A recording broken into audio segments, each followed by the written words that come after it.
Salut les amis, l'homme le plus noir, c'est moi. Quand nous parlons de la France, certaines personnes confondent. Les Africains ne détestent pas la France.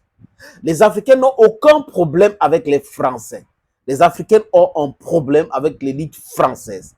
Depuis 1885, 84, 85, la colonisation, l'esclavage aussi était un crime contre l'humanité.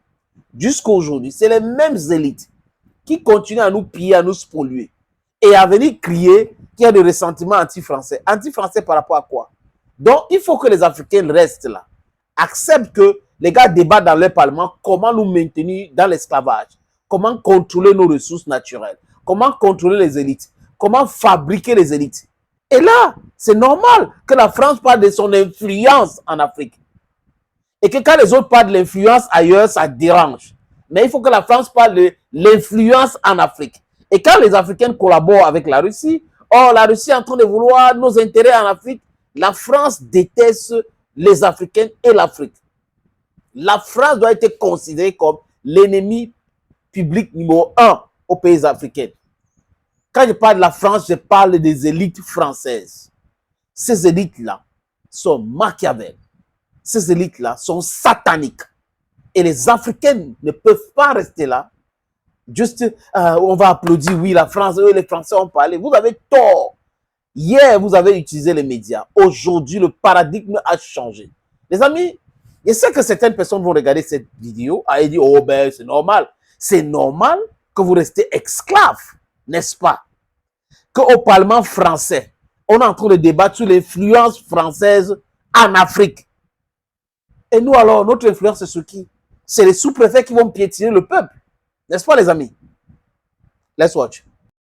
Ce qui est en train de se jouer en Afrique de l'Ouest, c'est toute une zone d'Afrique qui est en train de basculer et qui pourrait devenir le levier de nos compétiteurs, et notamment de la Russie, pour imposer un modèle de société qui n'est pas le nôtre. C'est ça qui se passe. C'est pas uniquement la sécurité.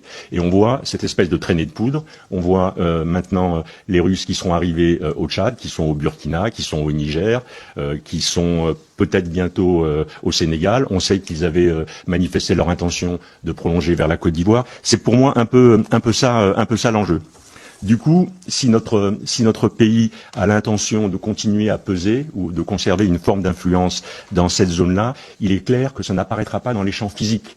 Je pense que l'option militaire, ou la présence militaire, ou la visibilité militaire ne sera plus un critère pour développer cette influence. Je pense qu'elle reposera sur les champs immatériels. C'est dans ce domaine-là qu'il faut investir. Et globalement, en le résumant, il faut passer d'une stratégie démonstrative et bruyante à une stratégie discrète et une stratégie d'accès. C'est à mon avis ça l'enjeu. Et tous les acteurs que vous avez réunis ici, mais bien d'autres, devraient participer à cette stratégie si jamais c'est bien notre stratégie. Pour mettre ça en œuvre, ça suppose 3 ou 4 conditions. D'abord, c'est que l'État bénéficie d'un réseau d'entreprises de confiance. Et là, il faut déterminer ça. Quels sont les critères? Comment on les détermine? Comment on le valide? Est-ce qu'il faut le légaliser? Est-ce que c'est simplement de l'interpersonnel? Mais en tout cas, il y a un sujet là. La deuxième, c'est que l'État ait la capacité et les mains qui soient un peu plus ouvertes sur les capacités d'externalisation, de transfert d'un certain nombre d'actions régaliennes. Il faut trouver la bonne ligne de séparation des eaux vers des entreprises privées. Je sais que c'est déjà le cas, notamment pour DCI et Expertise France, mais il faut revoir ça dans son ensemble. La troisième chose, elle a été dite, c'est que finalement, il faut sortir de la logique d'offre pour être dans une logique de réponse à la demande. Et dans ce domaine-là, il faut aussi être capable de susciter la demande. Il ne faut pas l'attendre, il faut la susciter. Mais en tout cas, il faut sortir de la logique on va vous fournir que des pneus gauche de camion, si jamais il leur faut un pneu gauche et un pneu droit. Et c'est quand même un peu ce qui s'est passé pendant un certain temps. Et puis enfin, et c'est aussi une des conclusions qui a été évoquée, il nous faut avoir une structure qui soit une structure capable d'intégrer de nombreuses capacités. Je pense que un des sujets de l'influence, un des sujets des capacités à développer, c'est pas tant les métiers. On a des gens qui sont très bons dans les métiers. C'est la capacité à coordonner tout ça.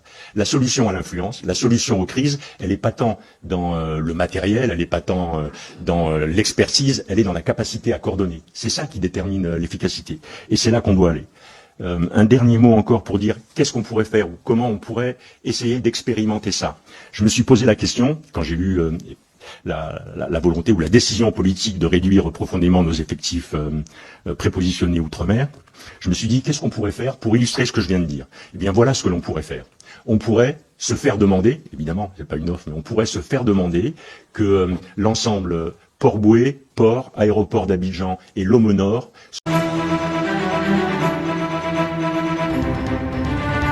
soit transformé en camp multinational de mise en condition opérationnelle des contingents qui vont participer à des opérations, que ce soit des contingents africains, que ce soit des contingents européens. Voilà ce qu'on pourrait faire. Et dans ce domaine-là, comment on fait pour baisser la visibilité d'un projet comme ça? C'est extrêmement simple. GEOS l'a fait en Afghanistan, GEOS l'a fait au Mali pour assurer le fonctionnement et la vie d'un camp. Ensuite, DCI est capable de faire de la formation sans porter spécialement des uniformes français.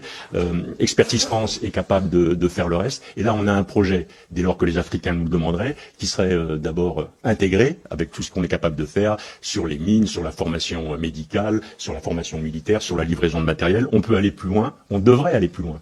Cet intégrateur, il devrait être capable de balayer le champ depuis l'humanitaire jusqu'à la formation militaire, du culturel jusqu'à l'entraînement de gens sur le camp de Lomo Nord, qui est un champ de tir assez connu.